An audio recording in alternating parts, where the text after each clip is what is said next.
அன்பு தம்பி விஜய் அவர்களுக்கு திரையுலகில் அண்ணனாக இருந்த கேப்டன் அவர்கள் இதே அவையிலே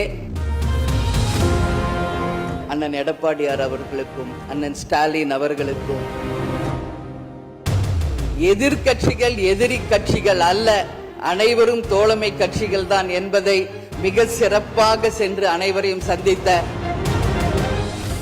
மாண்புமிகு முதலமைச்சர் அவர்களுக்கும் எதிர்கட்சி தலைவர் அவர்களுக்கும் இன்றைய அவைத் தலைவராக அன்ன போஸ்டில் வெற்றி பெற்றிருக்கும் அண்ணன் ஜேசிடி பிரபாகர் அவர்களுக்கும் துணைத் தலைவர் ரவிக்குமார் அவர்களுக்கும் இந்த அவையிலே வீற்றிருக்கும் அனைத்து சட்டமன்ற உறுப்பினர்களுக்கும் எதிர்கட்சி தலைவராக செயல்பட்ட அண்ணன் முன்னாள் முதலமைச்சர்களாக இருந்த அண்ணன் எடப்பாடியார் அவர்களுக்கும் அண்ணன் ஸ்டாலின் அவர்களுக்கும் இந்த அவையிலே நாம் ஒரு மாண்புமிகு ஒரு அவை இது. இந்த தமிழ்நாட்டின் வரலாறை இந்த மாண்புமிகு இந்த வளாகத்திலே மிக சிறந்த முறையிலே ஆட்சி செய்த நம்மளுடைய முன்னாள் முதல்வர்கள் இங்க நம்ம சுத்தி இருக்கின்ற அந்த புகைப்படங்களே அதற்கான சாட்சி. அந்த மாண்பும் மரபும் இமியளவும் மாறாமல் அண்ணன் ஜேசிடி பிரபாகர் அவர்கள் அவைத் தலைவராக நடுநிலையோடு இருந்து ஒரு தராசு போல இந்த அவைக்கு அத்தனை பேருக்கும் சரிசமமான வாய்ப்பை கொடுத்து அத்தனை பேரையுமே ஆணாக இருந்தாலும் இந்த அவைக்கு அன்னையாக இருந்து அனைவருக்கும் சமமான வாய்ப்பை தர வேண்டும் என்று இந்த புனிதமான அவையிலே அவரை நான் அன்போடு கேட்டுக்கொள்கிறேன். அது மட்டுமில்லை, இன்றைய முதல்வர் அன்பு தம்பி விஜய் அவர்களுக்கு திரையுலகில் அண்ணனாக இருந்த கேப்டன் அவர்கள் இதே அவையிலே எதிர்கட்சி தலைவராக செயல்பட்ட பொழுது இங்கே நடக்கின்ற அத்தனை விஷயங்களும் தமிழகம் முழுவதும் தெரிய வேண்டும் என்ற கோரிக்கையை அன்றிலிருந்தே சொன்னார். அதனால அந்த விஷயத்திலும் நடுநிலையோடு இருந்து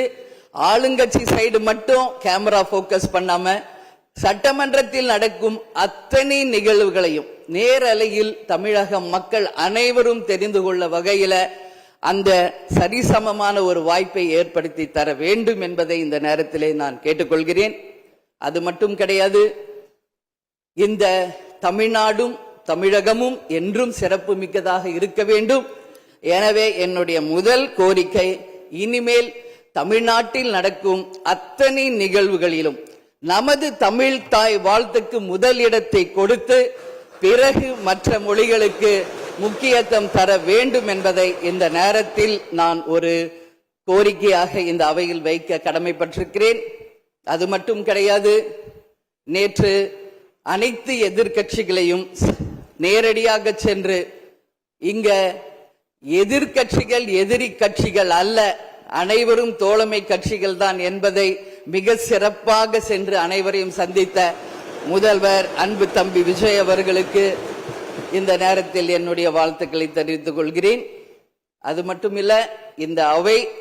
தமிழ்நாட்டுக்கும் தமிழக மக்களுக்கும் நீதியையும் நேர்மையும் நிலைநாட்ட வேண்டும் என்பதையும் இந்த நேரத்தில் தெரிவித்துக் கொண்டு, நாளை நடக்க இருக்கும்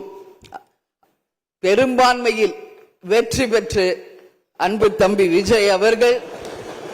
மிக சிறப்பாக நம் நாட்டிற்கு பணியாற்ற வேண்டும் என்பதை இந்த நேரத்திலே நான் தெரிவித்துக் கொள்கிறேன். எனவே இன்று தேர்ந்தெடுக்கப்பட்ட அண்ணன் ஜேசிடி பிரபாகர் அவர்களுக்கும் துணைத் தலைவர் அவர்களுக்கும் தேசிய முற்போக்கு திராவிட கழகத்தின் சார்பாகவும்